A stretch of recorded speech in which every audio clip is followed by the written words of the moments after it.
মানুষগুলা কখনো ইমানদার হয়ে মারা যাবে না। নবীজি গো, আপনি বলেন না মানুষগুলা কেমন ভাবে মারা যাবে, একটাবার আপনি জানিয়ে দেন না। আমার নবী বলে ওই মানুষগুলা যখন মারা যাবে, মানুষগুলা বেঈমান না ফরমান হয়ে মারা যাবে। এ আমার মালাই এলাকার মানুষ, নাফরমান হয়ে তুমি যদি মারা যাও, তোমার অবস্থা কেমন হবে একটাবার কি চিন্তা করেছো? নবী আমার জানাই উম্মত, ওই নাফরমান গুলোর অবস্থা কেমন হবে একবার শুনো। ওগো নবী, কেমন কেমন একটাবার আপনি বলেন। আমার নবী বলে যখন মানুষটা মৃত্যুর বিছানার মধ্যে ছটফট ছটফট করবি, ওই মানুষটার কাছে আমার আল্লাহ তাআলা মানুষটার রূহ কবজ করার জন্য, তার দেহ থেকে পান পাখিটা বাহির করার জন্য একটা ফেরেশতা পাঠিয়ে দিব। যেই ফেরেশতাটার নাম হলো মালাকুল মাউত আজরাইল, মানে বান্দাটা হলো মৃত্যুর ফেরেশতা। বান্দা রূহটা যখন কবজ করে নিয়ে যাবে, ওই বান্দা বড় কষ্ট পাবে, বড় কষ্ট পাবে। নবী গো, কেমন করে কষ্ট পাবে একটাবার বলেন না। বলে আমার আল্লাহ তাআলা দুনিয়া যখন বানান নাই, দুনিয়া বানানোর আগে আমার আল্লাহ তাআলা অসংখ্য ফেরেশতা বানাইছেন। আমার আল্লাহ যখন মানুষ বানান নাই, আল্লাহ তাআলা অসংখ্য ফেরেশতা বানাইছেন। দুনিয়ার মানুষ শুনো, আমার আল্লাহ তাআলা অসংখ্য ফেরেশতার মধ্যে চারজন ফেরেশতা আছেন বড় স্পেশাল ফোর্সের ফেরেশতা। একজনের নাম হলো হযরত জিবরাইল আলাইহিস সালাতু ওয়াস সালাম, একজনের নাম হলো মিকাইল আলাইহিস সালাতু ওয়াস সালাম, একজনের নাম হলো ইসরাফিল আলাইহিস সালাতু ওয়াস সালাম, আরেকজন ফেরেশতার নাম হলো আজরাইল আলাইহিস সালাতু ওয়াস সালাম। এই চারজন ফেরেশতা আমার আল্লাহর বড় স্পেশাল ফেরেশতা। আল্লাহ তাআলা জানিয়ে দেয়, এ ফেরেশতা দল, তোমাদের মধ্যে আমি হযরত জিবরাইলকে আদেশ করলাম, মিকাইলকে আদেশ করলাম, ইসরাফিলকে আদেশ করলাম, যাও যাও যাও, আমি আল্লাহ তাআলা খলিফা নির্ধারণ করব দুনিয়াতে। আমার খলিফা বানানোর জন্য, আদম বানানোর জন্য তোমরা দুনিয়া থেকে মাটি নিয়ে আসো। জিবরাইল, মিকাইল, ইসরাফিল এই তিনজন ফেরেশতা একে একে পরপর দুনিয়াতে আগমন করেছে। দুনিয়াতে আইসা যখন তারা আদম তৈয়ার করার জন্য মাটি নিতে উনাদের হাতটা মাটির মধ্যে রাখছে, মাটির জবান আমার আল্লাহ খুলে দিয়েছে। মাটির জবান দিয়ে আওয়াজ আসে, এ ফেরেশতা আমাদেরকে নিয়ে যাও না, কারণ আমাদেরকে নিয়ে যাওয়ার পর আল্লাহ তাআলা আদম তৈয়ার করবে, আদম দুনিয়াতে মারামারি করবে, আদম দুনিয়াতে কাটাকাটি করবে, আদম দুনিয়াতে হানাহানি করবে। আমরা আদমের তৈয়ার হইতে চাই না।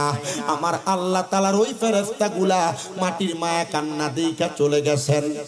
আমার আল্লাহ তাআলা এবার আল্লাহ তাআলা চতুর্থ ফেরেশতা হযরতে আজরাইলকে আদেশ করলেন, আজরাইল তারা তিনজনকে প্রেরণ করা হলো। এবার তোমাকে আদেশ করলাম, যাও তুমি দুনিয়াতে যাইয়া আদম তৈয়ার করার জন্য মাটি নিয়ে আসো। ফেরেশতা আজরাইল দুনিয়াতে আগমন করলেন। দুনিয়াতে আগমন কইরা উনি ওনার ডান হাতের তালুটারে এমন ভাবে মাটির মধ্যে খাপটি মারলেন, খাপটি মারার সাথে সাথে আবার হাতের মধ্যে এক এক দুই দুই দুই দুই তিন তিন তিন তিন চার চার চার না একসাথে 40 মণ মাটি হযরত আজরাইলের হাতের মধ্যে উঠছে।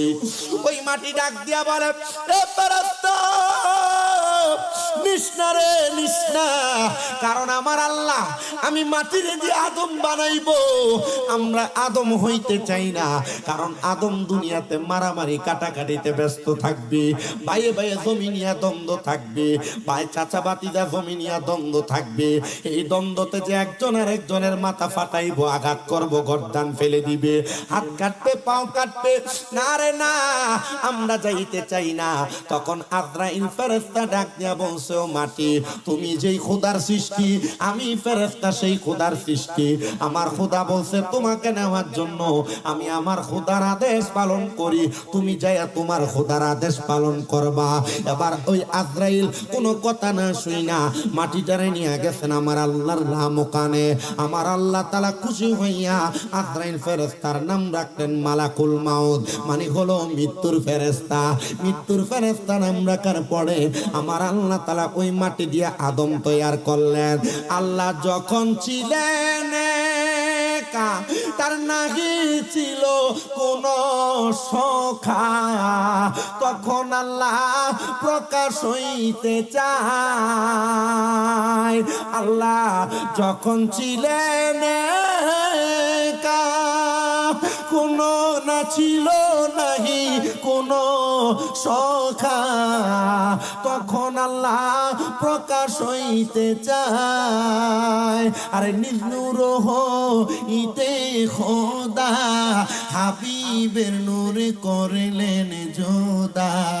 জোশ মারিলেন এশকের দরিয়া, হাই গো সময় যায়, পড় দুরুদ নবী মুস্তাফায়, বলেন পড় দুরুদ। হাই গো সময় যায়, পড় দুরুদ নবী মুস্তাফায়। যখন আমার আল্লাহ আদম তৈয়ার করে ফেললেন, আদম তৈয়ার করার পরে আজরাইলকে আদেশ করলেন, দুনিয়া সৃষ্টি লগ্ন থেকে মরণের কিয়ামতের আগ পর্যন্ত যত আদম সন্তান দুনিয়াতে পয়দা হবে, প্রত্যেকটা আদম সন্তানের রূহ তুমি আজরাইল কবজ করবা। কারণ তুমি তোমার সাহসিকতা দিয়া দুনিয়া থেকে 40 মণ মাটি নিয়ে আসছো। এ দুনিয়ার মানুষ শোনো, এ মালয়ের মানুষ শোনো, যখন আমার আল্লাহ তাআলা এই হুকুম দিয়া দিলেন, তো আজরাইল তো আপনার রূহ কবজ করবে, আমার রূহ কবজ করবে। তখন আমার আল্লাহ তাআলা সাদরাতুল ইয়াকিন নামক একটা গাছ লাগাইছেন আল্লাহ লামকানের মধ্যে। ওই গাছের মধ্যে আমার আল্লাহ তাআলা ততগুলা পাতা দান করছেন, পাতা সৃষ্টি করেছেন। দুনিয়াতে যতগুলা বান্দা, গাছটার মধ্যে ততগুলা পাতা। ওই গাছের পাতার মধ্যে আপনার নাম আমার নাম লেখা আছে। আজকের মাহফিলের সভাপতি সহসভাপতি বক্তাদের নাম লেখা আছে। যখন গাছের পাতা ঝরে যাবে আজরাইল আলাইহিস সালাতু ওয়াস সালাম তখন ওই বান্দাটার সামনে চলে আসবে তার রূহ কবজ করার জন্য। আবার কেউ কেউ বলেন ওই গাছটার নাম হলো তওবা গাছ।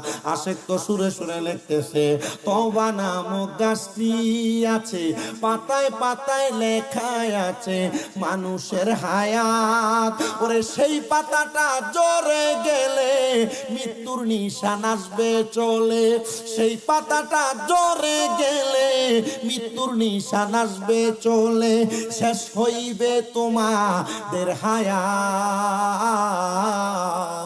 পাপী উম্মত কে করিবে পার হার, পাপী উম্মত কে করিবে পার।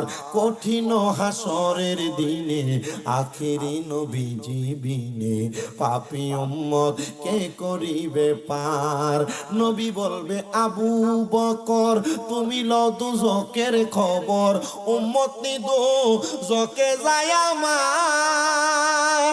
নবী বলবে আবু বকর তুমি লও দুজকের খবর, উম্মত নি দুজকে যায় আমার। কোথায় বাবা উসমান গনি তুমি লও কাউসারের পানি, কোথায় বাবা উসমান গনি তুমি লও কাউসারের পানি। উম্মতের করাও না আহার, পাপী উম্মত কে করিবে পার হার, পাপী উম্মত কে করিবে পার। ফুলসেরাতের কঠিন পুলে হযরত ওমর যাও না চলে, ফুলসেরাতের কঠিন পুলে হযরত ওমর যাও না চলে। আলী যাও মিজানে রূপাল্লাহ, পাপী উম্মত কে করিবে পার হার, পাপী উম্মত কে করিবে পার। মুসলমান ও মালাই এলাকার জ্ঞানী গুণী সুশীল সমাজ, পর্দার অন্তরালের মা, ওই তওবা নামক গাছের পাতা যখন জোরে পড়ে যাবে আজরাইল আলাইহিস সালাতু ওয়াস সালাম এলাকার প্রত্যেকটা মানুষের সামনে চলে আসবে। আইসা যখন বান্দার রূহ নেওয়ার জন্য বান্দার দিকে হাত বাড়ায়া দিবে, আজরাইল একটা বান্দার সামনে দাঁড়ায়া যাওয়ার সাথে সাথে ওই বান্দাটা আজরাইলের ভয়ঙ্কর চেহারাটা যখন দেখবে, বান্দাটা ভয়ে বিছানার মধ্যে প্রস্রাব পায়খানা করে দিবে। চিন্তা করে দেখো ও মালাই এলাকার মানুষ, এই মালাইয়ের কত মানুষ মারা যায়, মারা যাওয়ার সময় বিছানার মধ্যে প্রস্রাব করে দেয়, মারা যাওয়ার সময় বিছানার মধ্যে পায়খানা করে দেয়। চিন্তা করে দেখছুনি কেন প্রস্রাব পায়খানা করে? আল্লাহর নবী জানায়া দেয়, যখন মানুষটা ইন্তেকাল করে, ইন্তেকাল করার সময় ওই বান্দার সামনে আজরাইল যখন আইসা দাঁড়ায়া যায়, আজরাইলের ভয়ঙ্কর চেহারাটা দেখে মানুষ ভয়ে বিছানার মধ্যে প্রস্রাব পায়খানা করে দেয়। নবী আমার কই উম্মত শুধু তাই না রে, এবার যখন আজরাইল বান্দার সামনে দাঁড়ায়, বান্দা আজরাইলের দিকে যখন তাকায়, আজরাইলের ভয়ঙ্কর বিকট চেহারার দিকে তাকায়া বান্দার চোখগুলা তখন উল্টে যায়। বান্দা তখন মুখ দিয়া বলার চেষ্টা করে, আজরাইল আমার রূহ এখন কবজ কইরো না, আমি এখনো পর্যন্ত মরণের প্রস্তুতি গ্রহণ করি নাই। কিন্তু আজরাইল তখন কোনো কথা না শ্রবণ কইরা বান্দা যখন কথা বলার চেষ্টা করবে, বান্দা দুই দাঁতের চোয়ালের মাঝখানে বান্দার জিহ্বাটা কামড় পড়া যাবে, বান্দা কোনো কথা বলতে পারবে না। ও মালাইয়ের মানুষ চিন্তা করে দেখ, তারা সব সহ্য করতে পারি কিন্তু নাফাকি আর দুর্গন্ধ সহ্য করতে পারি না। বান্দা হারাম খায়া এই বান্দার দেহটারে বানাইছে, এই বান্দার দেহটা বানাইছে, বান্দার রূহের দুর্গন্ধ সহ্য না হওয়ার কারণে আমরা বান্দার দিকে থুতু মারি। 19 জন ফেরেশতা প্রশ্ন করবে, রে আজরাইল আমরা না থুতু নিক্ষেপ করলাম তার দুর্গন্ধের জন্য, তো তুমি কেন তোমার নাকে কাপড় লাগাইলা? আজরাইল জবাব দিবে, তোমরা যেই কারণে বান্দার রূহের দুর্গন্ধ সহ্য করতে পারো নাই, আমি আজরাইল বান্দার দুর্গন্ধ সহ্য করতে পারি নাই, এজন্য এই বান্দাটারে নিয়ে আসা হলো। বান্দা যখন প্রথম আসমানে যাবে, বান্দার জন্য সামনের দরজা বন্ধ, বান্দার জন্য ডাইনের দরজা বন্ধ, বান্দার জন্য বামের দরজা বন্ধ। যখন সব দরজা বন্ধ, ও আল্লাহ এই বান্দার অবস্থা কি হবে? বান্দা কোথায় যাবে? আল্লাহর কোরআন থেকে নবী আমার বলেন, ইন্নাল্লাযীনা কাফারু মিন আহলিল কিতাবি ওয়াল মুশরিকিনা ফি নারি জাহান্নামা খালিদিনা ফিহা উলাইকা হুম শাররুল বারিয়া। নিশ্চয়ই 3 প্রকার ব্যক্তিকে আমার আল্লাহ তাআলা সবচাইতে নিকৃষ্টতম জাহান্নামের মধ্যে ফেলে দিবে। এর মধ্যে 1 নাম্বার হলো যারা কুফরি করে, 2 নাম্বার যারা মুশরিক, 3 নাম্বার যারা ফাসিক। এই 3 প্রকার ব্যক্তিকে আমার আল্লাহ তাআলা জাহান্নামের নিকৃষ্টতম জায়গার মধ্যে ফেলে দিবে। হুজুর আমরা তো মুশরিক না, শিরিক করি না, হুজুর আমরা তো কুফরি করি না, আমরা তো ফাসিক না। না না না মুসলমান, আমরা কুফরি করি মনের অশান্তে। হুজুর কিভাবে কুফরি করি একটু জানায়া দেন। আরে বাবা, একটা ছোট্ট গুনার কাজ, এটাকে আপনি গুনাহ মনে করেন না, কিন্তু একবার যখন ছোট গুনাহটা করেছেন, দ্বিতীয়বার জানার পর যখন আপনি আবার ওই গুনাহ করেন, তখন আপনি ফাসিক হয়ে যান। তৃতীয়বার একই গুনাহ করার পরে আপনি তখন মুরতাদ হয়ে যান। চতুর্থবার আপনি একই গুনাহ করার পরে আপনি জিন্দিক হয়ে যান। পঞ্চমবার বারবার আপনি যখন একই গুনার কাজ করেন, তখন আপনি ছোট ছোট গুনাহ করে কুফরিতে রূপান্তর করেন, তখন আপনি কাফের হয়ে যান। আপনি এটার কথা নিজে মনে মনে চিন্তা করেন না। আপনি 1 ওয়াক্ত নামাজ ছেড়ে দেন, আল্লাহ আপনাকে মাফ করে দিবে। 2 ওয়াক্ত নামাজ ছেড়ে দেন, আল্লাহ আপনারে মাফ করে দিবে। কিন্তু যখন আপনি বারবার নামাজ ছেড়ে দেন, আপনি ফাসিকে রূপান্তরিত হয়ে যান। আর ফাসিক যখন আপনি হয়ে যান, আপনার কোনো দোয়া আল্লাহর দরবারে কবুল হবে না। আল্লাহর নবী বলেন আল্লাহর কোরআন থেকে, উলাইকা হুম শাররুল বারিয়া, এরা হলো দুনিয়ার সবচাইতে নিকৃষ্ট মানুষ। মানুষ শোনো, তখন তোমার জন্য একটাই মাত্র জায়গা, ফি নারি জাহান্নামা, তোমার জায়গা হলো জাহান্নাম। হুজুর জাহান্নামের মধ্যে কেমনে থাকবো? জাহান্নাম বড় নিকৃষ্ট জায়গা। বলে শুধু নিকৃষ্ট না, একদিন দুই দিন তোমাকে জাহান্নামে রাখা হবে না। বলে খালিদিনা ফিহা, জাহান্নামের মধ্যে চিরস্থায়ী বাসিন্দা বানানো হবে তোমাকে। হুজুর, জাহান্নামের মধ্যে শুধু চিরস্থায়ী বাসিন্দা? নবী আমার বলে, যদি জাহান্নামের সর্বনিকৃষ্ট শাস্তিটাও যদি তোমার দেওয়া হয়, আর কম সর্বনিম্ন একটা জাহান্নামীকে আমার আল্লাহ তাআলা 3000 বছর জাহান্নামের আগুনে জ্বালাইবে। নবীজি, 3000 বছর জাহান্নামের কঠিন আযাব আমরা সহ্য করতে পারবো না। নবী আমার জানায়া দে উম্মত, জাহান্নামের মধ্যে সর্বনিম্ন 3000 বছর যখন জ্বালানো হবে, দুনিয়ার 500 দিনের সমান আমার আল্লাহ তাআলার জাহান্নাম আখিরাতের মাত্র একদিন। গুণন দিয়া দেখো, 3000 বছর তুমি জাহান্নামে থাকবা, দুনিয়ার 3000 বছর হিসাব করে যদি দেখো, আখিরাতের সাথে মিলাইলে 500 3000 গুণন দিলে যত হয় তোমার ক্যালকুলেটরে জায়গা হবে না। ওই জাহান্নামের মধ্যেই আমার আল্লাহ তাআলা 3টা ভাগ করে ফেলবেন। একটা ভাগ 1000, আরেকটা ভাগ 1000, আরেকটা ভাগ 1000 করে সর্বপ্রথম লাল রঙের আগুনের মধ্যে একটা জাহান্নামীরে ধাউ ধাউ করে জ্বালানো হবে। বান্দার শরীরটা জ্বলে পুড়ে ছাইকায় হয়ে যাবে, এমন ভাবে জ্বলবে, এমন ভাবে পুড়বে। বান্দার দেহ একবার পুরার পর আবার বান্দাকে জাহান্নামের আগুনের মধ্যে বান্দার দেহ বানায়া আবার শাস্তি দেওয়া হবে। সাহাবায়ে কেরাম প্রশ্ন করি, ইয়া রাসূলুল্লাহ, ইয়া হাবিবাল্লাহ, একটা বান্দাকে একবার শাস্তি দিলেই তো হয়, বান্দার কেন বারবার আযাব দেওয়া হবে? বারবার দেহ বানায়া বারবার বান্দার দেহটারে জ্বালানো হবে। বলে বান্দা একবার গুনাহ করে নাই, বান্দা বারবার গুনাহ করেছে। একবার নামাজ ছাড়ে নাই, বারবার নামাজ ছেড়েছে। একবার রোজা ছাড়ে নাই, বারবার রোজা ছাড়ছে।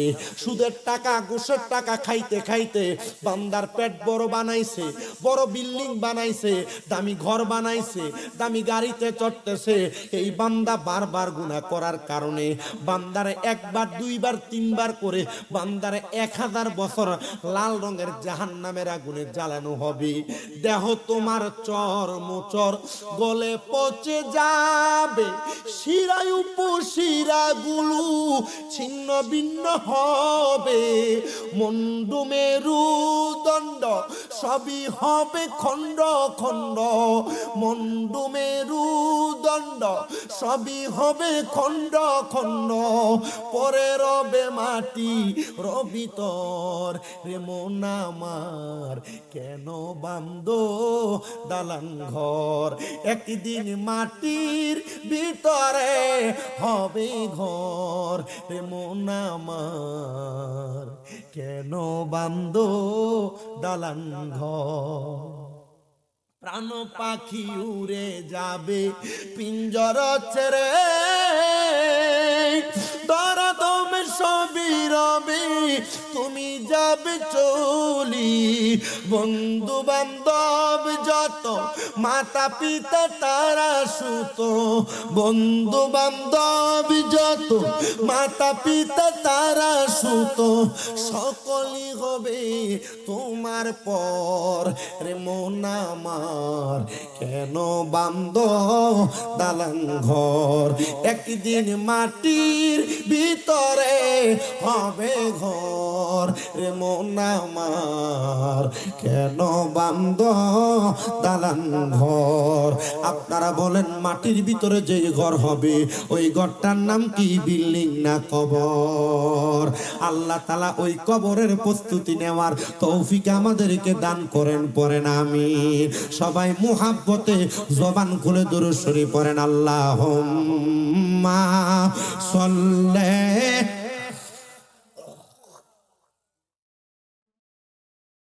ওয়া আলা আলি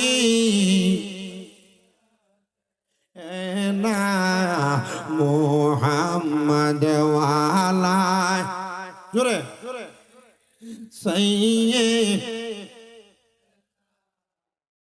কারবা বাড়ি কারবা ঘর কারবা কি কন্যা কারবা বাড়ি কারবা ঘর কারবা কি হেলাই হেলাই কাটা ইলাম জিন্দেগি আল্লাহুম্মা সাল্লি মারহাবা ভালো লাগতেছে মুহাম্মদ ওয়া আলা সাইয়্যিদ কবরের আযাব যদি মানুষ দেখিত কবরের আযাব যদি মানুষ দেখিত ঘরবাড়ি সারিয়া পাগল হইতো আল্লাহুম্মা সাল্লি মুহাব্বতে কলব জিন্দা হবে রূহ তাজা হবে ওয়া আলা আলি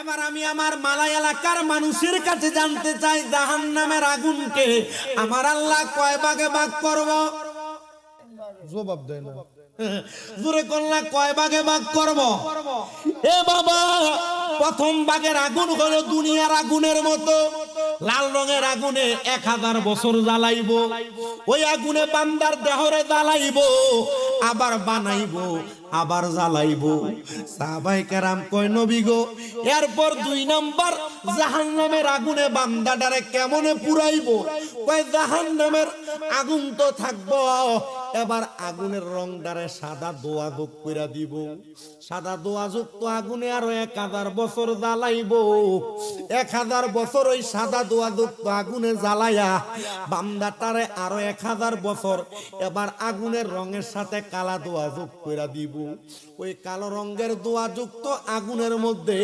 বান্দারে জ্বালায়া পুরায়া যখন 3000 বছর সর্বনিম্ন জ্বালাইবো সাহাবায়ে কেরাম কান্না করে নবীজির মজলিসের মধ্যে নবীজির 72 মতান্তরে 73 জন সাহাবায়ে কেরাম নবীজির দরবারে বেহুশ হয়ে গেছেন কেউ জাহান্নামের কঠিন আযাবের কথা শুইনা গড়াগড়ি করে কাঁদতেছেন নবীজি আমার এই কথা এই অবস্থা দেইকা প্রশ্ন করে সাহাবায়ে কেরাম তোমরা কেন এমন ভাবে কান্নাকাটি করো একজন ডাক দিয়া বলি ইয়া রাসূলুল্লাহ আমার আল্লাহ কি শুধু জাহান্নামের আগুনে জ্বালাইবো আমার আল্লাহ কি তাদেরকে একটু শান্তি প্রদান করবে না নবী আমার কয় শুনো বান্দারে 3000 বছর জাহান্নামের আগুনে জ্বালায়া বান্দারে তাকাসুর নামক একটা জায়গার উপর দাঁড় করায়া দিব ওই তাকাসুর নামক জায়গার মধ্যে দাঁড়ায়া বান্দারে বলা হবে কি বলবা বলো তোমাকে সুযোগ দেওয়া হলো আপনি মনে করতেছেন দুনিয়ার কোন চোর চুরি করে ধরা খাইলে তারা 2-4-5 মিনিট পিটাইলে সে চুরির কথা স্বীকার করে আপনার 3000 বছর আগুনে জ্বালানোর পরে যখন একটা জায়গাতে দাঁড় করায় বলবে বান্দা কি বলবা বলো আপনি মনে করতেছেন আপনি বলবেন আমার মাফ করে দাও খোদা এই কথা বলবেন না না না তখন আপনি ক্ষমা চাইবেন না আপনি বলবেন ও আল্লাহর ফেরেশতার দল 3000 বছর জাহান্নামের আগুনে জ্বলার কারণে আমাদের জিহ্বা থেকে কলিজা পর্যন্ত শুকিয়ে গেছে দাও না একটু পানির ব্যবস্থা করে দিতে পারো তখন সাহাবায়ে কেরাম বলি ইয়া রাসূলুল্লাহ বান্দা ক্ষমা চাইবে না সামান্য একটু পানি চাইবে তখন কি বান্দারে পানি দেওয়া হবে না নবী আমার কান্দে আর ডাক দিয়া বলে ও সাহাবায়ে কেরাম পানি দেওয়া হবে নবী গো কেমন পানি দেওয়া হবে নবী আমার কান্দে আর কয় দুনিয়ার কোন গ্লাসের মধ্যে পানি দেওয়া হবে না আমরা কাঁচের গ্লাস মেলামাইনের গ্লাস স্টিলের গ্লাসে প্লাস্টিকের গ্লাসে পানি খাই নবী আমার কয় লোহার একটা গ্লাস যেটাকে আগুনের মধ্যে উত্তপ্ত করলে কয়লা যেমন লাল হয়ে যায় জাহান্নামের ওই আগুনের যেই গ্লাস হবে ওই গ্লাসটা একবার আগুনের কয়লার মতো লাল হবে নবীজি গো তখন কি ওই গ্লাসে করে বান্দারে পানি দেওয়া হবে। নবী আমার কয় হ্যাঁ, কিন্তু দুনিয়ার কোন মিনারেল ওয়াটার পানি দেওয়া হবে না। নবী গো কি দেওয়া হবে? আমার নবী কয় অন্যান্য জাহান্নামীরা জাহান্নামের আগুনে জ্বলার কারণে যেই রক্ত আর পুতগুলা বায়া বায়া নিচে পড়ছে, ওই রক্ত পুতগুলা ওই গরম গ্লাসের মধ্যে করে দেওয়া হবে। তিরমিজি হাদিস পড়তে যা দেখলাম আমার নবী ওই পানিরে বলে তিনাতুল খাবাল।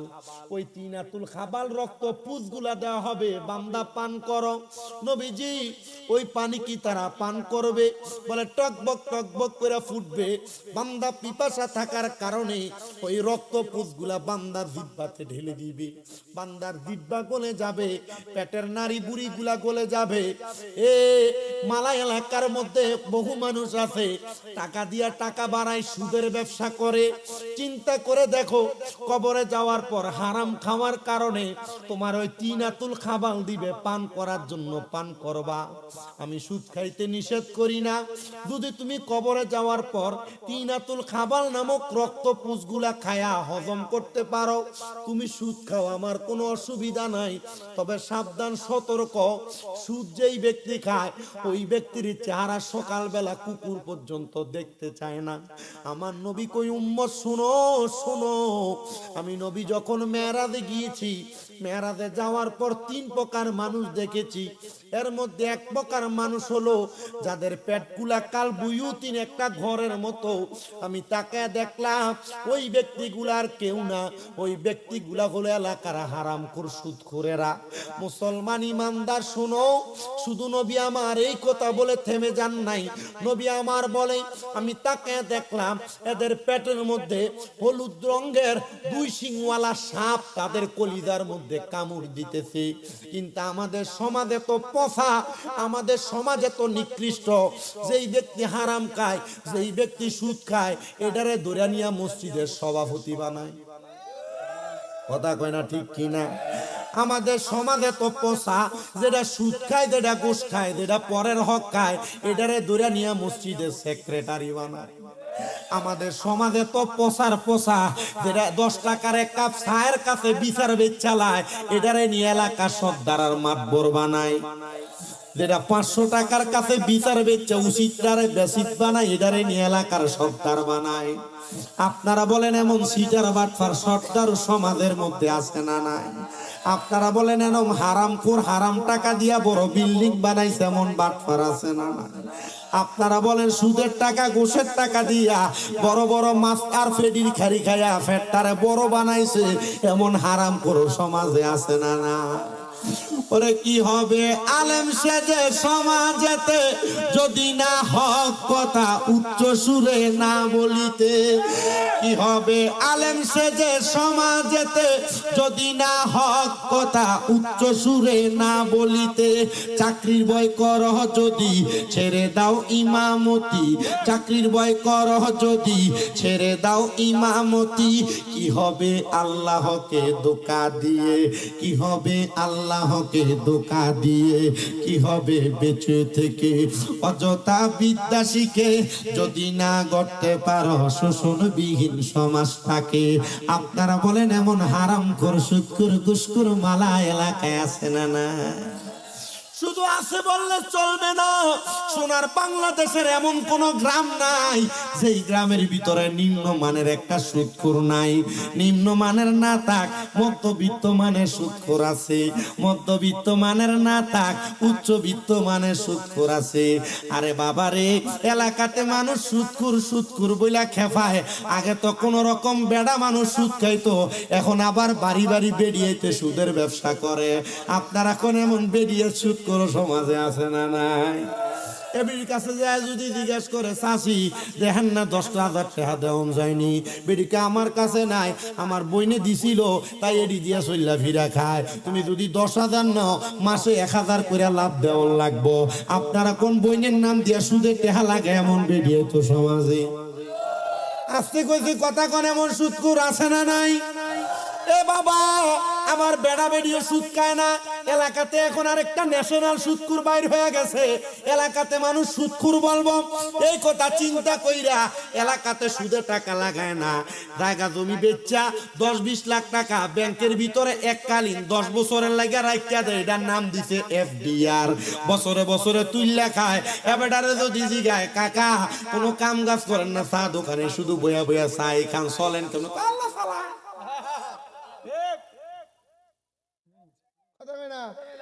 এমন সুদখোর আছে না নাই? ব্যাংকে এককালীন 10 লাখ 20 লাখ এফডিআর এর নামে রাখিয়া তুইল্লা খায়, এটারে কয় ন্যাশনাল সুদখোর। কথা কোন না আছে না নাই? এ বাবা আছে না নাই? শুধু এই সুদখোর না, আরেকটা সুদ আপনার বউ আপনারা ফার্ম দিয়া দিয়া বেরিয়েতে খাওয়ায় কিস্তির নাম দিয়া। হুজুর এটা কেমন সুদ? দেখবেন আপনার রাত্রবেলা কি সুন্দর কয়, তুই যে যা কামাই করো সব খরচ করে লাও, আমরা আবুদের একটা ভবিষ্যৎ আছে না, আয়ো আমরা ব্যাংকে একটা ডিপিএস করি। কথা কয় না, ডিপিএস এর নাম দিয়া সুদের টাকা খায়। এমন বেড়া বেড়িয়ে তো সমাজে আছে না নাই? এটা জোরে কইতো না, কারণ এক কইলে চিন্তা করবো অনেকে তলে তলে ডিপিএস করে রাখছে, জিহুতের ভবিষ্যৎ করে দিবা। আচ্ছা সুদের টেহা হারাম টেহা দিয়া ডিপিএস এর টেহা দিয়া আপনি জিহুতের ভবিষ্যৎ করে দিবেন, এ জিহুত আর মা বাপরে বাদ দিব? কথা কয় না রে, বাদ দিব? জীবনও দিবে না। এই জন্য বাবা সাবধান হয়ে যাও, সুদের টাকা ঘুষের টাকা দিয়া আরাম টাকা দিয়া নেতাগিরি চলে না। যদি দেখাইতে হয় হালাল টাকা দিয়া দেখাইবা। এই জন্য তো একজন আশেক সুন্দরভাবে লিখতেছি, একজন আশেক সুন্দরভাবে লিখতেছি, একজন আশেক সুন্দরভাবে লিখতেছি। এত দুঃখ রাখবো কোথায়, রাখার জায়গা নাই, আমাদেরই কপালেতে শান্তি বুঝি নাই, আমাদেরই কপালেতে শান্তি বুঝি নাই। ওরে সুদে গাছ সুদে ঘুষে জীবন কাটে, কপালে তার দাগ, মক্কাতে যায় হজ করিতে নামের আগে লাগায় হাজি সাহেব, আবার চা দোকানে বইসা হাজি টেলিভিশন চাই। সুদে ঘষে জীবন কাটে, কপালে তার দাগ, মক্কাতে যায় হজ করিতে নামের আগে লাগায় হাজি সাহেব, মক্কাতে যায় হজ করিতে নামের আগে লাগায় হাজি সাহেব। আরে চা দোকানে বৈশা হাজি টেলিভিশন চাই, হিন্দি গানের তালে তালে পা দুটি নাচাই। এত দুঃখ রাখবো কোথায়, রাখার জায়গা নাই, আমাদেরই কপালেতে শান্তি বুঝি নাই। সুদের টাকাও খায়, সাদা পাঞ্জাবি লাগাইয়া ইমাম সাহেবের পিছনে আকাতারে মুসল্লি সাজ্জা যায়। আপনারা কোন এমন মুসল্লিও আসেনি? একবার ইমাম সাহেবের ফেশনটা দিয়ে জুমার নামাজের একবারে বয়ানটা খুতবাটা শুরু হইব, এই টাইমে ঢুকে 3-4 কাতার ঠেললা সামনের কাতারে যায় বয়। এমন বাচ্চার মুসল্লিও সমাজে।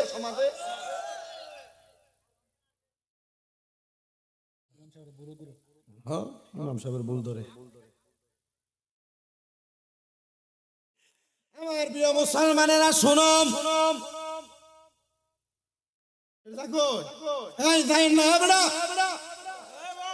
গত বছর মুরাদনগর এক জায়গায় মাহফিলে গেছি, এই সুদের ওয়াজ যখন করছি পরে মোটামুটি মানুষ উঠে গেছে গা। হ্যাঁ, এটা কি এটা তো নবীনগর নাকি?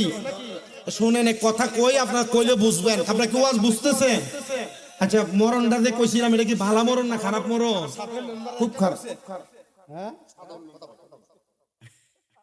মারহাবা কন্যা দিন মেম্বার মেম্বার মেম্বার এটা মেম্বার তো এলাকাতে ওই আইয়া ইমাম সাহেব উঠাই দিয়ে এরপর লগে দিয়া বইয়ে এটা মেম্বার ভালা সাবে কইলো নিচে বইছে মারহাবা কয় না হবে, ঠিক আছে না? এই যাও ইমাম সাহেব হুজুর উঠাই দিয়ে আইয়া বইয়ে হুজুরে খাড়িয়ে থাকে বহু এলাকার ভিতরে এটা আসেনি, এটা মেম্বার ভালা মেম্বার এডি নিচেই বইছে সব দিয়ে সমানে খারিবা মারহাবা কয় না দিই।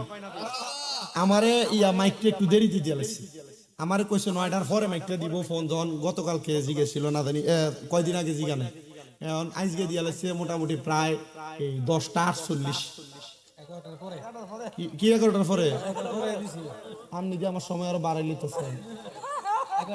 আমার ওয়াজের টাইম হলো আমি যদি একবার এশার পরে মাইক ধরতে পারি মোটামুটি একবারে বাড়ি ঘরে যে দামাইটি যে দামাত দিয়ে আনছিল এডি আইল হইলি পারছে না তো আমার তো দিয়ে লেছেন ঘুমের টাইমে হ্যাঁ ভিডিওতে চিন্তা করছে মাইকেরা অস্ত করে হুনই যায় দেশি মুরগি টুরগি খাইছে বেড়া শরীরটা ক্লান্ত করে উঠতেই থাও মাইকেরাও যেমন হোনা যাওয়া যেমন লইব আছে না ইয়াদের 2000 প্যাকেট বিরিয়ানি হয়েছে এটি তো খাওয়ান্য মানুষ লাগবো মানুষ জিডি হয়েছে মোটামুটি আমি তো এই তো পাইছিলাম না অর্ধেকটাও পাইছি না আলহামদুলিল্লাহ আপনারা যে আইসেন আপনি এটার লাগে জাযাকুমুল্লাহ খাইরান আল্লাহ কবুল করো আমিন কর কথা জানি কোনটা কইতাম লাগছিলাম আর সুদকুট তো কইতাম লাগছিলাম কোনে না ছিলাম দুজকের তিনটা অংশ হ্যাঁ না দুজকের তো কইছি হ্যাঁ ইমাম সাহেব ঠেললে সামনে যা আচ্ছা এখানে তো ইসলাম আওনের পরে আরো কিছু কথা মনে হইছে এই জায়গাটাতে আসি হ্যাঁ আল্লাহর হাবিব মুরাদনগরের ঘটনা কইতাম লাগছে আপনারা চাইলেছেন আমি গত বছর ওয়াজ করতেছি এই সুদের ওয়াজ এমন আমার বেটা কইছে যে হুজুর মাহফিলে কালেকশন আজকে কালেকশন আছে নাকি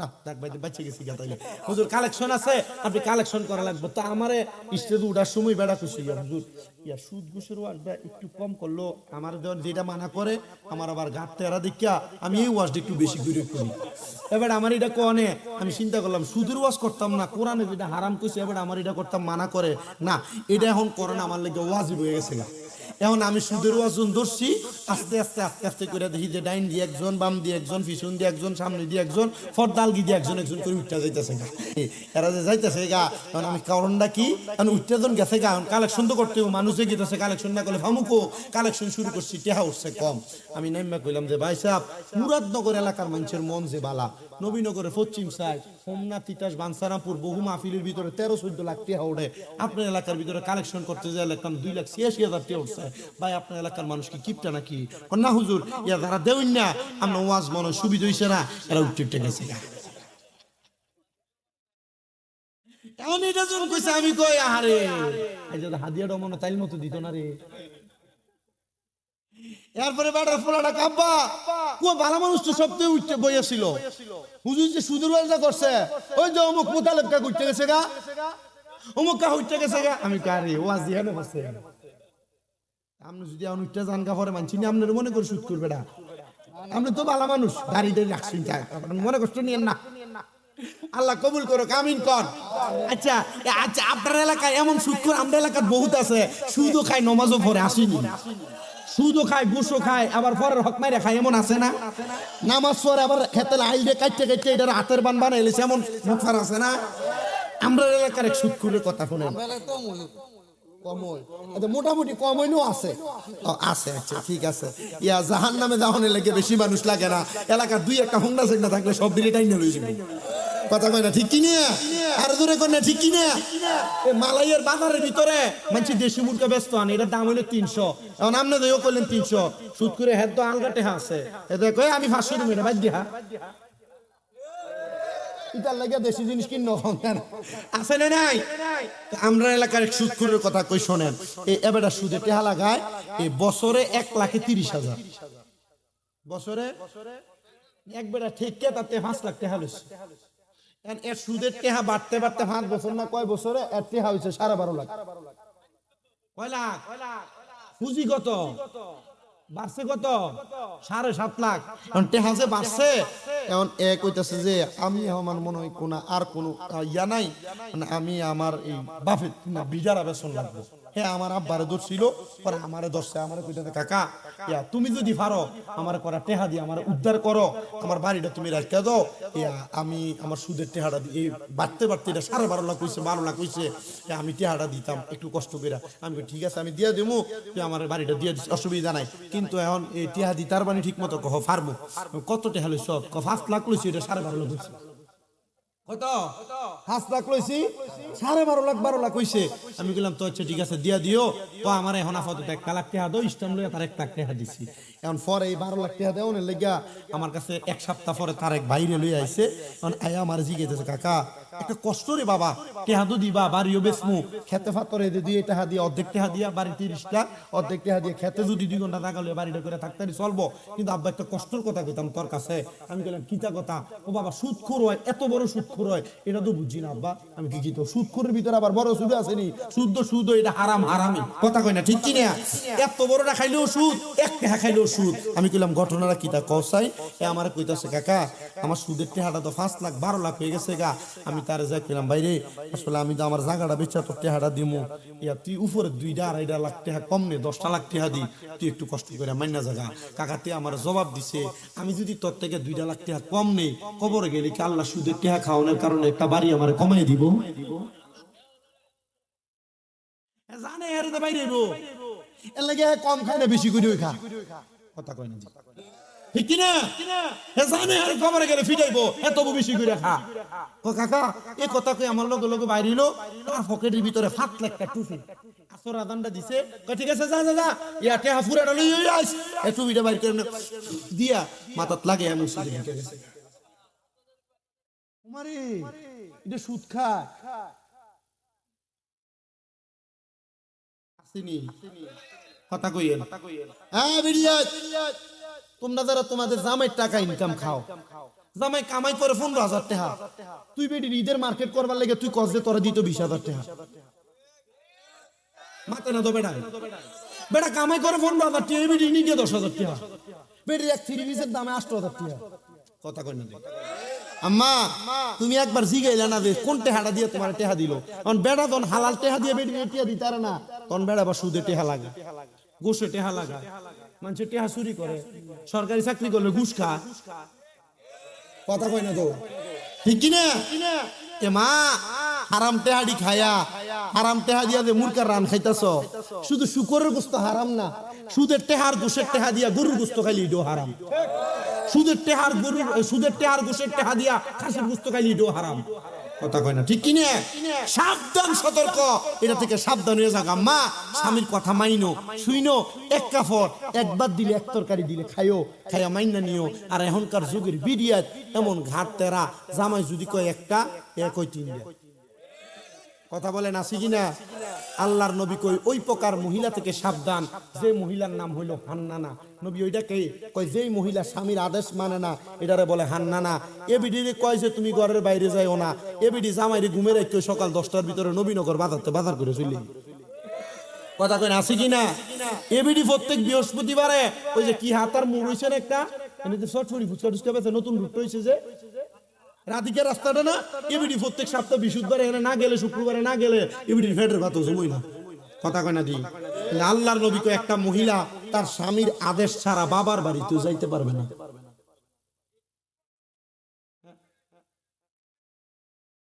কর্তা শীত এটাতে আমার থেকে গরম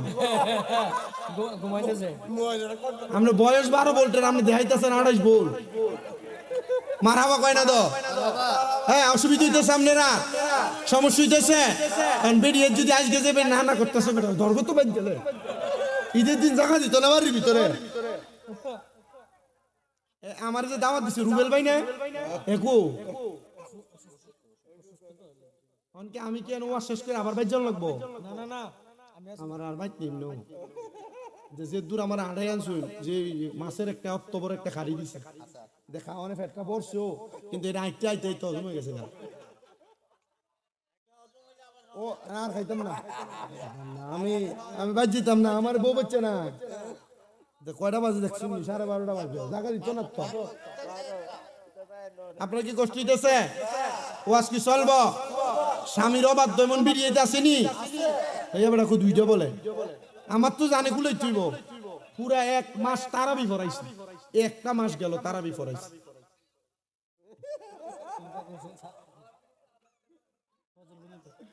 গতবারের আগের বার মানে 3টা বার মাহফিলে ইসলাম জামালপুর হেন বিশেষ বক্তা দ্বিতীয় বক্তার ওয়াজ করায়া এরা মানুষের ছুটি দিছে সাহাফান খাইবার লোকে। আমি স্টেজে গেছি নি আমি বললাম এই অবস্থা কেন? এটা তুই খেলাধুলার বাগানের মতো মাঠের মতো হয়ে গেছে কেমন কেন? না হুজুর এরা আইবো দ্বিতীয় বক্তারা চা খাইতেছে আপনি একটু বসেন চা খান আস্তে ধীরে শুরু করেন সবাই আসবে। ঠিকই তো আমি 1 কাপ চা খাই আস্তে ধীরে গলা টালা জারাটারা দিয়ে শুরু করছি সবাই বুঝলাম যে এটা ওই এলাকার সিস্টেম, আপনার এলাকায় তো এটা নাই আমি জানি। আপনার আমি কারণ এই যে কয়েকদিন আগে শিকানিকা গেলাম এ মনে হয় 26-27 তারিখে জগন্নাথপুর কোথায় এখানে একটা মাহফিল আমার আছে অলরেডি ওইখানে এই 26-27 তারিখে কবে জানি মনে নেই, লেখা আছে আমার আগামীকালকে দুলালপুরে মাহফিল। তো এভাবে তো ঘোরাফেরা করা লাগে, এক এক জায়গায় যাই, তো যাই যে কথা বলি যে আমি লম্বা সময় কথা বলি না। আজকে তো অনেক সময় কথা বলে ফেলছি, অনেক সময় ওয়াজ করছি। আমি ওই যে মরণের ওয়াজ করছি, আমার এক ওই যে আব্বা, এই যে দাড়িপাকা আব্বা যেন আমাকে বলছিলেন যে হুজুর যেহেতু কবরবাসী স্মরণের মাহফিল, মানুষ কবরের প্রতি আকৃষ্ট হয়ে যেন গুনার কাজ ছাড়ে, এমন একটা বয়ান করার জন্য বলছে। আমি ওই বয়ানটা করছিলাম। তো কইরা ওই ওটার সময় আরেকজন কইছে হুজুর একটু সুদ ঘুষের কথা কইেন, তার লাগে এদিকে ধরছিলাম। আর আরেকজন আবার কইছে হুজুর ওই যে এক বুড়া বেড়া, এবারও কইছে হুজুর এই ভিডিওটার ওয়াজ একটু কইরেন, ভিডিওর জন্য একটু সাবধান হয়। ওই দাসিটা ওই যে ও বিচুন দিয়ে তুলছে সাজে, এটা মানে রাজা চাবি তোলার মুরিদ নাকি বইয়া নি? এটা আমি দেখছি, আমি টুপি দেখলে বুঝি কোনটা কোন দরবারে। মার হাবা কন। আচ্ছা, এমন স্বামীর অবাধ্য মহিলা আসেনি? আমি আমার মাদেরকে বলছি, আম্মাজি আপনার যারা পর্দার আড়ালে, আমি চাই না কোনো মহিলা দোজখে যাক। আপনার কি চান নাকি আপনার মা, আপনার বোন, আপনার স্ত্রী, আপনার মেয়ে দোজখে যাক? আপনার কি চান নাকি? আমি চাই না এ মালাই এলাকার কোন মহিলা দোজখে যাক। কিন্তু আম্মাজি আপনারা যে স্বামীর অবাধ্য, আপনারা যে বেপরদা পরপুরুষের সামনে যান, হুজুর ও পরপুরুষের সামনে যাই কই? আমি শুধু আমার দেওয়ারের হুন্ডাটা দিয়ে সরি। আল্লাহ নবী কয় তুমি এটা দেবর মনে করছো, ছোট ভাই মনে করিয়া হুন্ডার পিছনে ঘুরো। নবী কয় এই দেবরটা একটা মহিলার জন্য কাল সাপের মতো, মৃত্যু সমতুল্য, আর তুমি এটার ভাই মনে করো।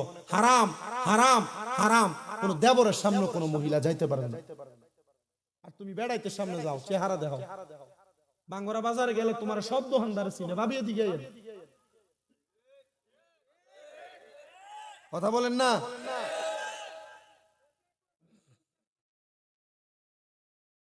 মোস্টা খোলেন সিনিয়র দো। আমার প্রিয় মুসলমানেরা, আপনাদের যাদের স্ত্রীরা, আপনাদের যাদের মেয়েরা, আপনাদের যাদের বোনেরা, আপনাদের যাদের মায়েরা বেপরদা ভাবে পরপুরুষের সামনে যায়, মনে রাখবেন আপনি 5 ওয়াক্ত নামাজ পড়ে কপাল কালো বানাইতে পারবেন, আপনি জাহান্নামী।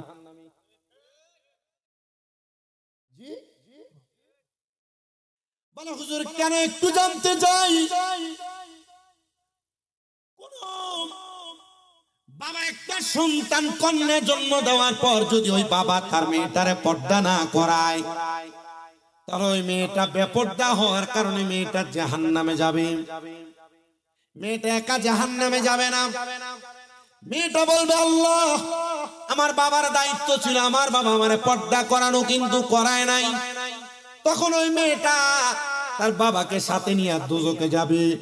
অনুরূপ ভাবে যখন একটা মেয়ে তার ভাইয়ের আন্ডারে চলাফেরা করে, তখন তার ভাই যদি তারা পর্দা না করায়, তখন তার ভাই তার মেয়ে বোনের সাথে জাহান্নামে যাবে। যখন কোন সন্তান তার মাকে পর্দা না করায়, ওই সন্তান তার মা সহ জাহান্নামের আগুনে জ্বলবে।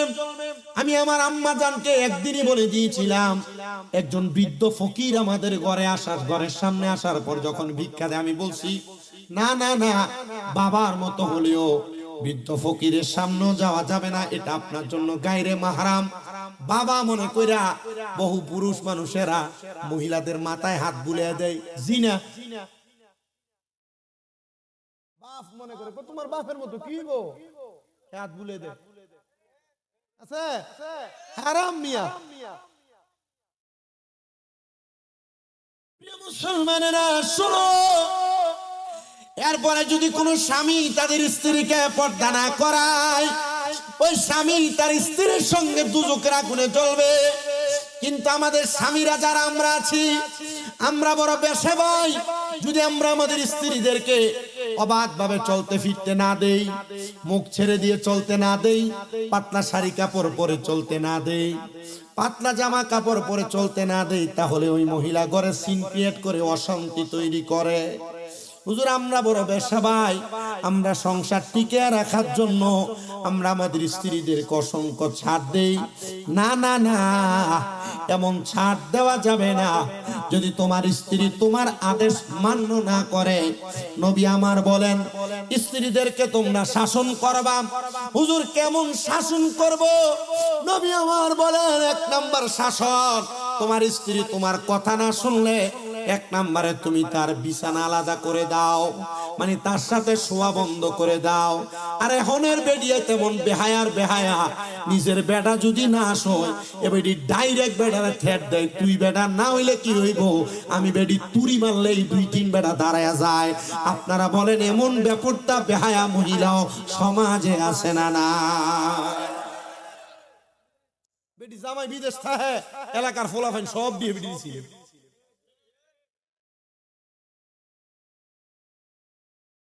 আমার আর দাওয়াত দিতে কইলে রুবেল মিয়ারে কি লইতে পারে, ইতা বিডিতে কইব যে কই মোল্লা খুঁজতে ধরে আনছি, তা আমরা বিরুদ্ধে ওয়াজ করে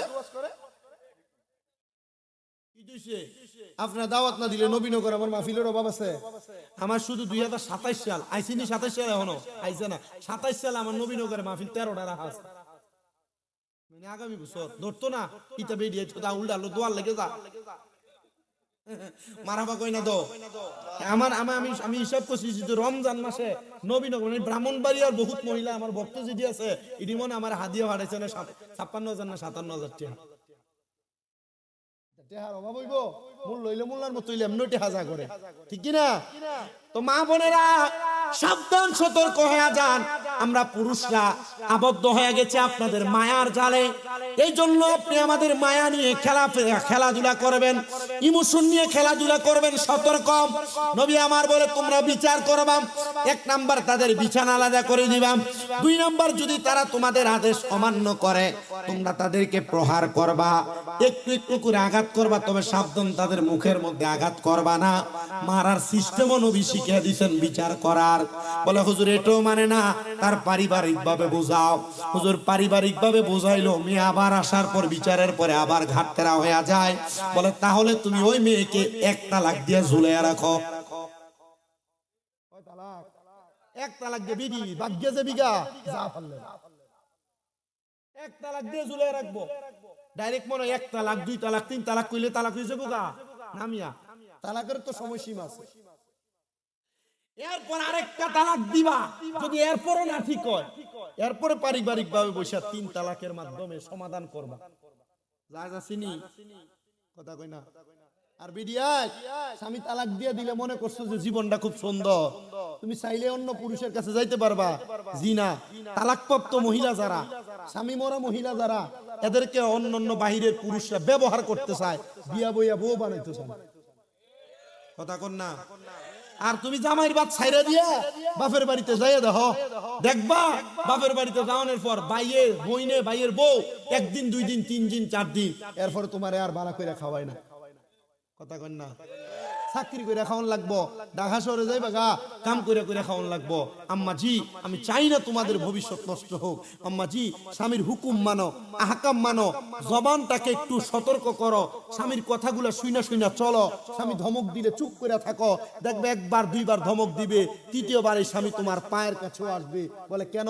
বলে গভীর রজনীর মোহাব্বতের সময় স্বামী হাজার অন্যায় করলো, স্ত্রীর কাছে আইসা জড়াইয়া ধরতে চায়। আর আমদার মহিলারা জামাইয়ের লগে দিনে রইলে রাত্রবেলা ফোলাটার মাঝখান দিয়ে হচ্ছে কোল বালিশ মাই দিয়ে দেলা। আপনার কি কষ্ট হইতেছে? ওয়াজ বেশি ওপেনিং হইতেছে। শুনেন, নবী আমার ঘোষণা করতেছেন, আপনারা যারা স্বামী স্ত্রী ঝগড়া হইলে মাঝখানে কোল বালিশ দিয়ে দেন। আগে বাচ্চা এক সাইডে ঘুমাইতো, জামাইবো এক সাইডে ঘুমাইতেন, ঝগড়া হইলে বাচ্চারা মাঝখানে দিয়ে দেন। আল্লাহর নবী কয় সাবধান, সতর্ক। স্বামী স্ত্রী যখন রাত্রে ঘুমাবে, হাজার ঝগড়া, হাজার ফাসাদ, হাজার দ্বন্দ্ব হইলো, রাত্রে ঘুমাইতে এদের বালিশ যেন হয় একটা। বালিশ কয়টা?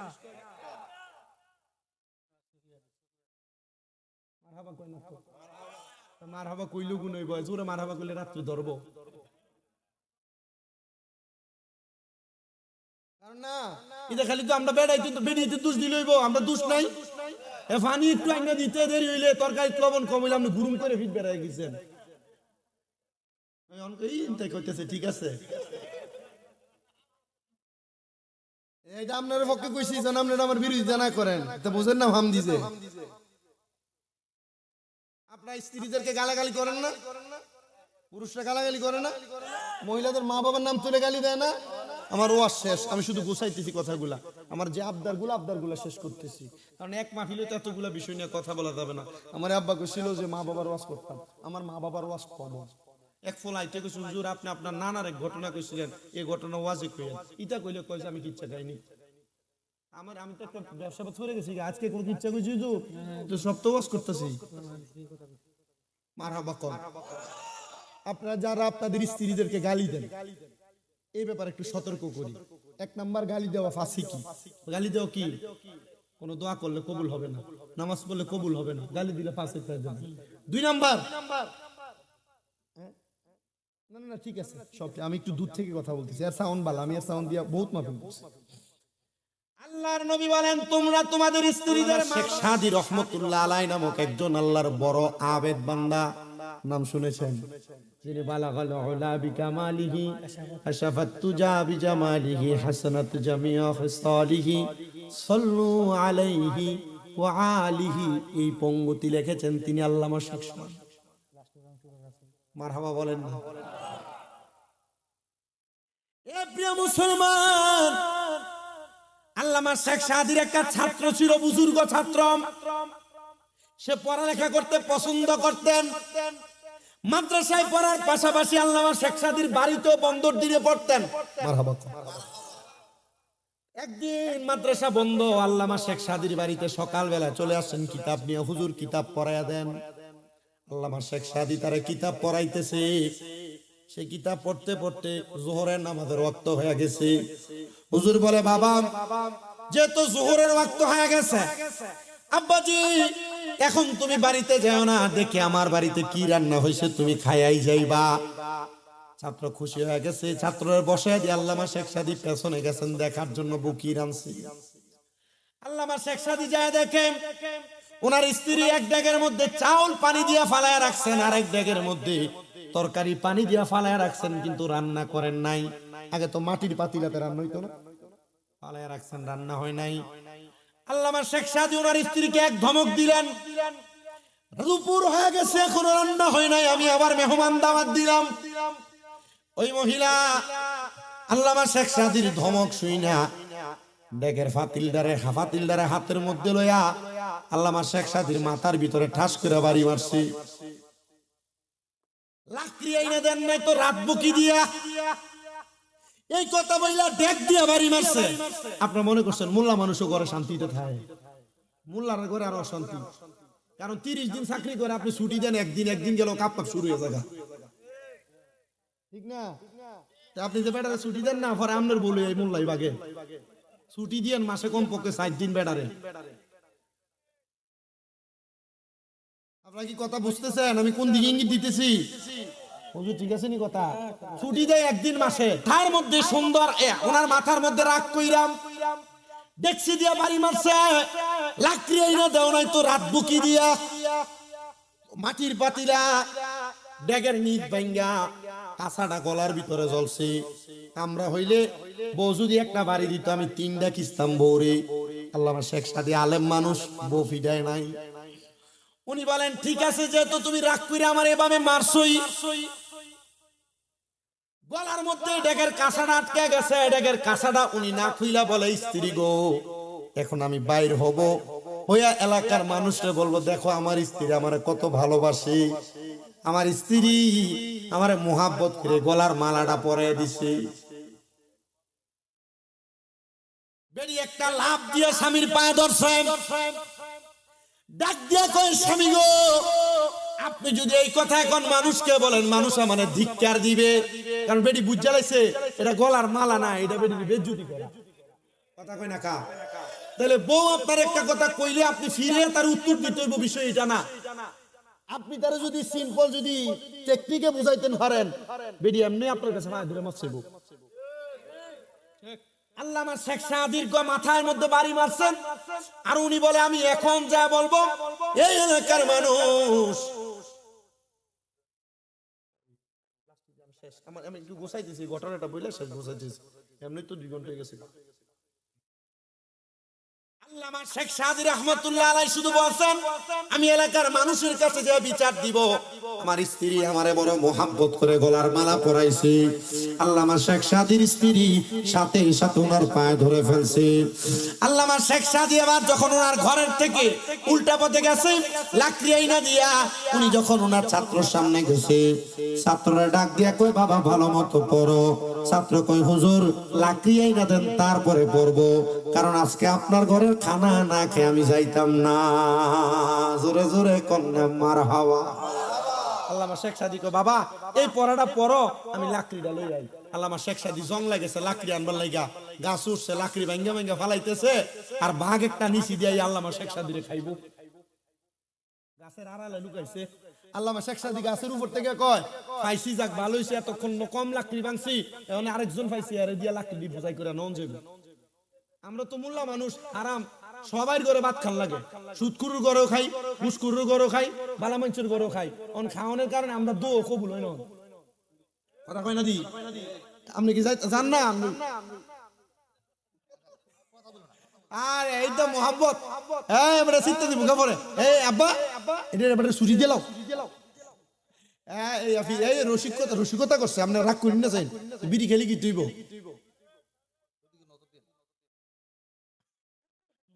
আচ্ছা, রসিকতা নিয়ে এটা ভাল লাগছে আমার কাছে। আমি সত্য কথা বলি, আমি আইসা যখন বাইদে ফিরোজ ভাইদের উঠানে আমি দেখছি যে মুরব্বীরা যুবক ছেলেরা একসাথে মিলামিশা সুন্দর কাজ করতেছে। এলাকাতে এই মিলটা যদি থাকে, অন্য 14 এলাকা যদি এলাকার লোকে ফিটাফিটি করতে হয়, এ মিল থাকলে 14টা এলাকা এক এলাকার লোকে ভারে না। আর মিল যদি না থাও, দেখবেন 2-3জন তোমরা ফিটটা ঘরের ভিতরে ঢুকে নেবে। এলাকার মানুষ মিল থাকো, ফিটাফিটি করো না, মারামারি করো না, মিলামিশা থাকো, লাভ আছে নি? কথা কেন লাভ আছে না নাই? আল্লামা শেখ সাদী গাছের লাকড়ি ভাঙতেছে, ভাঙতে ভাঙতে ভাগতো আড়ালের মধ্যে দাঁড়ানো বাকরি গুলা একসাথে কইরা আল্লামা শেখ সাদী ডাক দেয়, এ ভাগ সামনে আসো, তোমারে ঘাড়ের মধ্যে করে আমার লাকড়ি গুলা বোঝাই করা লাগবে। লাকড়ি গুলা ঘাড়ের উপরে বাঘের বসাইছে। আলেম তো সাচ্চা আলেম, বাঘেরও কন্ট্রোল করতে পারে। বাঘের পিঠে লাকড়ি দিয়া আল্লামা শেখ সাদী বাড়ি পর্যন্ত নিয়ে গেছে। লাকড়ি দেখা আর ভাগ দেখা এবার ছাত্রকে উমা গো, ইবরে কি বেটা, বেটা বাঘ কন্ট্রোল করছে, ঘরের বেডি কন্ট্রোল করতে পারে না।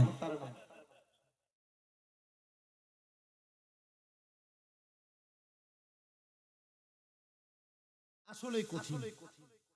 বাঘের ফুস মানান যায়, ঘরের বউ যদি ঘাউরা হয় এটারে ফুস মানান যায়। জোরে কইও না মেম্বার, বাচ্চা কইতো না।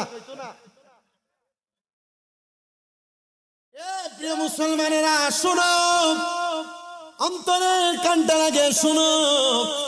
উনি লাকড়ি গুলা ওনার স্ত্রীর দিয়ে আল্লামা শেখ সাদী ছাত্রের সামনে আসছে। ছাত্র কই, হুজুর এত বড় আলেম, আপনি জংলার একটা ভাগ রে আপনি কন্ট্রোল করে ফেললেন, কিন্তু নিজের স্ত্রীরে কন্ট্রোল করতে পারলেন না। হুজুর আপনি এক বউ নিয়ে কেন পড়ে আছেন? শরীয়ত তো 4টা বিবাহ করতে বলে, আপনি চাইলে তো আরেকটা বিবাহ করতে পারেন।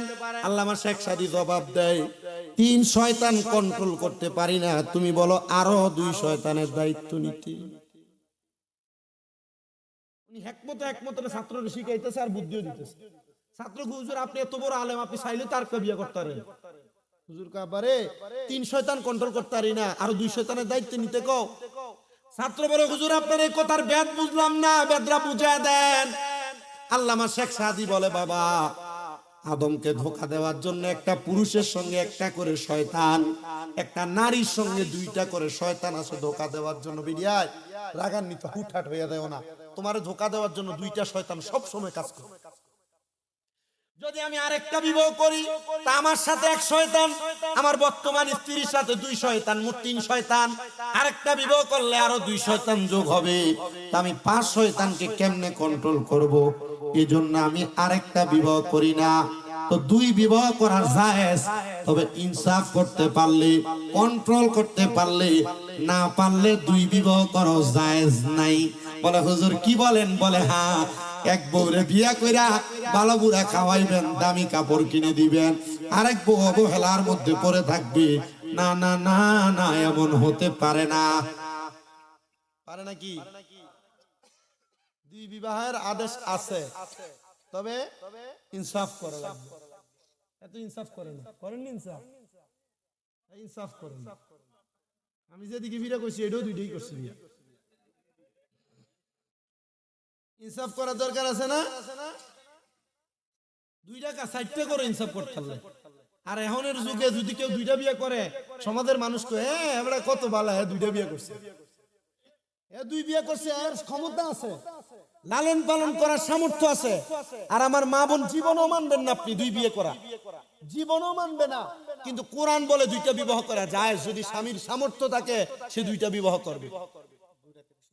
2টা না, 2টা থেকে শুরুই করছে, 2টা দিয়া, এক বিয়ের কথা তো নাই, 2টা দিয়া করছে। মাসনা সুলাসা ওরুবা, 2টা পারলে 3 পারলে 4 বিয়ে করো। আল্লাহ আমাদের তৌফিক দান করেন। আমি নাস্তে কইছে অনুমতি দিবেন, কোন এতিম মেয়ে থাকলে অথবা স্বামী হারা, স্বামী মারা গেছে, জামাইরে বিবাহ করায় দিবেন। এটা হইলে স্বামী পরকীয়ার গুনাতে লিপ্ত হবে না। স্বামী 2 বউ পাইলে 2 বউ চালাইতে যায়, বেটা অন্য বেটির দিকে নজর দেব, শেষ বেটা নেই। এটা তো করতে চায় না। আমার এক ভক্ত আছে নরসিংদীতে বাড়ি, বেলাবোতে, আপনাদের দোয়ায় সারা বাংলাদেশে আমার অনেক পুরুষ মহিলা সব ভক্ত আছে। তো এই মহিলা, ওনার স্বামী সৌদি দুবাই থাকতো, আমাদের বাড়িতে দীর্ঘ 6-7 মাস আমার আম্মার খেদমত করছে অসুস্থ থাকা অবস্থা। উনি ওনার স্বামীকে সব সময় কইতো যে আপনি আরেকটা বিয়ে করেন, আপনি আরেকটা বিয়ে করেন। ওনার স্বামী এটারে পজিটিভলি না নিয়ে নেগেটিভ নিছে, আরে আমার বিয়ে করতে কই না জানি কোন দিকে দেখে রে। আমি আমার বাড়িতে বসে আপনি বারবার এই কথা বলেন কেন? না হুজুর, বিয়ে করলে তো অসুবিধা নাই, যদি ওনার মাধ্যমে যদি আরেকটা এতিমের দায়িত্ব নিতে পারে বা স্বামী হারা মহিলার দায়িত্ব নিতে পারে, এটা তো ভালো কাজ। এজন্য আমি আমার জামাইরে বলি বিয়ে করার জন্য। আর যদি 2টা বিয়ে করে আমরা 2 জনে মিলামিশা থাকবো, আমার জামাই থাকবো বিদেশ, আমরা 2 বউ এক লগে থাকি, আমরা মিলামিশা চলবো। আমি কারি মহিলা চিন্তা তো পজিটিভ, মারহাবা কই না তো। তা ওই মহিলার সাথে আমার আরেক ভক্ত, এর বাড়ি যে হোমনাতে দুলালপুরের কাছে, ইবিটিরও জামাই নেশা করতো বিদায় ছাড়াছাড়ি হয়েছে। তো এই বিডি প্রস্তাব দিছে এক বুক আমার